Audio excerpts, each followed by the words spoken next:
গতকাল সিউড়িতে বিজেপি তৃণমূলের হাতাহাতির ঘটনায় মোট ৮ জন বিজেপি নেতাকর্মীকে সিউড়ি আদালতে তোলা হয়।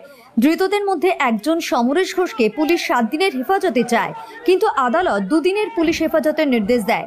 বাকি ৭ জনের ১৪ দিনের জেল হেফাজতের নির্দেশ দেওয়া হয়েছে। প্রসঙ্গত, গতকালের ঘটনায় মোট ২টি অভিযোগ হয়। একটি মুখ্যমন্ত্রীর ছবিতে কালি দেওয়ার প্রেক্ষিতে পুরসভার পক্ষ থেকে অভিযোগ করা হয়, অন্যদিকে পুলিশের পক্ষ থেকে একটি স্বতঃপ্রণোদিত মামলা করা হয়। এই ২ অভিযোগের ভিত্তিতে ৮ জনকে গ্রেপ্তার করা হয়, কিন্তু পুরসভার করা মামলায় সকলকেই জামিন দেয় আদালত। পুলিশের মামলায় এই ৮ জনের মধ্যে একজনের পুলিশ হেফাজত ও বাকিদের জেল হেফাজত হয়। যে কিছু একটি রাজনৈতিক দলের লোকজন তারা দলবদ্ধভাবে এসেছিল এবং মাননীয় মুখ্যমন্ত্রীর কিছু পোস্টার ছিল, সেই পোস্টারগুলোকে ওরা কালি দিয়ে দাগ দিয়ে দিয়েছিল এবং সেইটি তারা পরবর্তী পুলিশ আসে এবং পুলিশ অফিসার থেকে তারা হ্যারাস করে এবং হ্যারাসমেন্ট করে। সেই পরিপ্রেক্ষিতে পুলিশ সুমোটো একটি কেস করেছিল। সেই কেসেই আজকে ৮ জনকে কোর্টে ফরওয়ার্ড করা হয়েছিল। তার মধ্যে একজন তিনি সমরেশ ঘোষ, তাকে পুলিশ রিমান্ড চেয়েছিলেন, তার 2 দিন রিমান্ড অ্যালাউ হয়েছে এবং অন্যান্য যারা আসামি অভিযুক্তকারী ব্যক্তি আছে তাদেরকে 14/8/2025 ডেট দিয়েছে। এবং আরেকটি যে সুমোটো আরেকটি সেই কেসেও একটি আমাদের সিউড়ির চেয়ারম্যান সাহেব একটা অভিযোগ করেছেন। সেই পরিপ্রেক্ষিতেও আজকে পুলিশ তাদেরকেও সোনাস্টে পেয়ার করেছে এবং সোনাস্টে পেয়ার অ্যালাউ হয়েছে 8 জন। 8 জনের কি হবে তাহলে? ওই যেটা যে ওইটা জেসি হয়েছে 8 জন। কতদিন পর্যন্ত? 14/8 পর্যন্ত হয়েছে। 14 ওইটাতে কি অভিযোগ ছিল? পৌরসভা যে অভিযোগ ছিল সেটা ওনারা এসেছিলেন যখন কালিমা যখন এই তারা খবর পায় এবং তারা আসে এবং তারা যখন আসে তাদেরকে বাধাদান করা হয় এবং তাদেরকে মারধর করা হয় এবং তাদের কিছু লোক পড়েও যায়, ইনজিওর্ড হয়। এই পরিপ্রেক্ষিতে অভিযোগ করেছে। চেয়ারম্যান যে আবেদন যে অভিযোগটা করেছিলেন সেটা তো সবাই জামিন পেয়ে গেল। দুটো অভিযোগ হয়েছিল, একটা সুমোটো, একটা চেয়ারম্যান। চেয়ারম্যান যে অভিযোগটা করেছিল সেই কেসে তো সবাই জামিন পায়। হ্যাঁ, সেই কেসে জামিন পেয়েছে। সেখানে জামিন পেয়েছে সব 8 জনই জামিন দিয়েছেন। তাহলে কোন কেসে জেসি কজনের?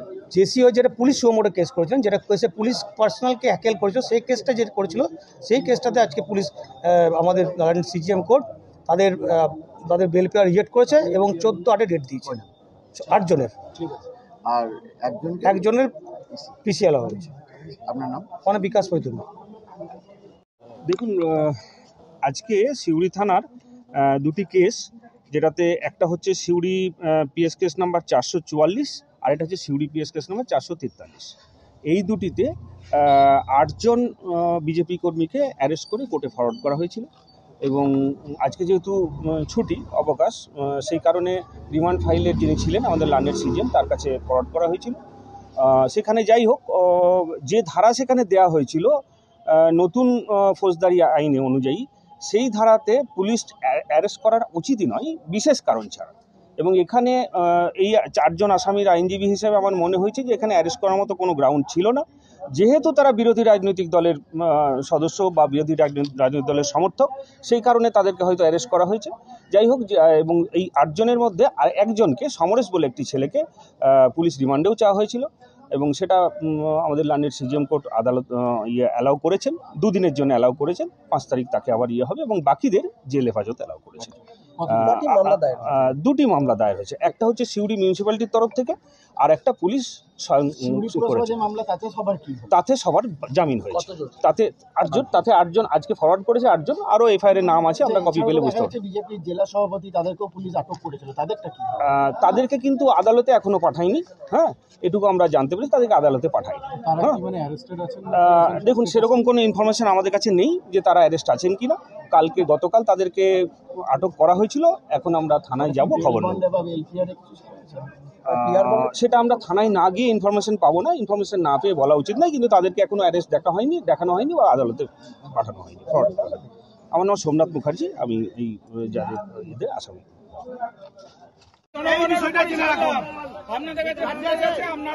আপনারা জানেন জেলা সভাপতি ধ্রুব সাহা বলেছে হয় জেলে নালে বেলে। আমরা জেলে আছি, এটা জেনে রাখুন। যে জেল খাটতে আমরা ভয় পাই না, কিন্তু মানুষ জেনেছে যে মিহিরলাল তিলপাড়া ব্যারেজে যে দুর্নীতি হয়েছে সেই দুর্নীতি আজ প্রমাণ হয়ে গেছে। আজ তৃণমূল ভয় পেয়েছে, সেটা প্রমাণিত। তৃণমূল ভয় পেয়েছে 2026-এর নির্বাচন তৃণমূলের বিসর্জন। চলছে চলবে চলছে চলবে বসার নেতৃত্বে বিজেপির আন্দোলন চলছে চলবে চলছে চলবে। অন্যায় ভাবে পুলিশ অ্যারেস্ট করলো কেন জবাব তোমায় দিতে হবে, জবাব তোমায় দিতে হবে। ভারত মাতা কি, ভারত মাতা কি, জয় জয় শ্রীরাম, জয় শ্রীরাম, জয় শ্রীরাম।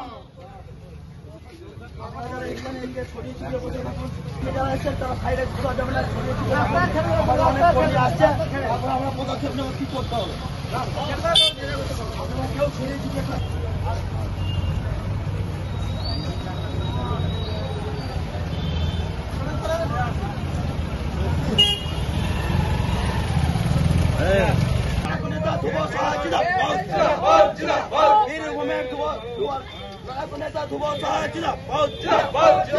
অন্যায় ভাবে যুবসাগের আন্দোলন চলছে চলবে, এই দাবিতে বিজেপির আন্দোলন।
বলেন ভারত মাতা কি, 30 কোটি এই সরকারের আমলে 30 কৃষ্ণমন্ডল আর কাজল আর বিধান রায় ভাগ করে খেয়েছে।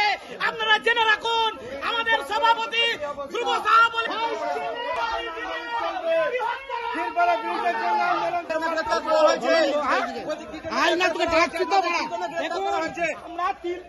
করেছে, তার জন্য প্রতিবাদ করেছি রাস্তায়, সেই জন্য আমাদেরকে অ্যারেস্ট করা হচ্ছে। দেখুন তৃণমূল পরিচালিত এই প্রশাসন আমাদের ওপর কিভাবে অত্যাচার করেছে পুলিশ প্রশাসন। বলেন ভারত মাতা কি জয়। বিজেপি 2026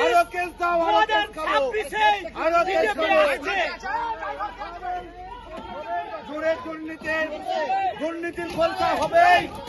এতে 30 কোটি টাকা শুরু করেছে, তার খোলসা করবো আমরা, চাইব না। সিউড়ির মানুষ আপনারা দেখেন, তিলপাড়া ব্যারেজ বাঁচাতে গিয়ে আজকে আমাদেরকে জেল খাটতে হচ্ছে। মিথ্যা কেস দিয়েছে পুলিশ, কাল থেকে নাটক করেছে, মিথ্যা কেস দিয়েছে পুলিশ, কাল থেকে নাটকের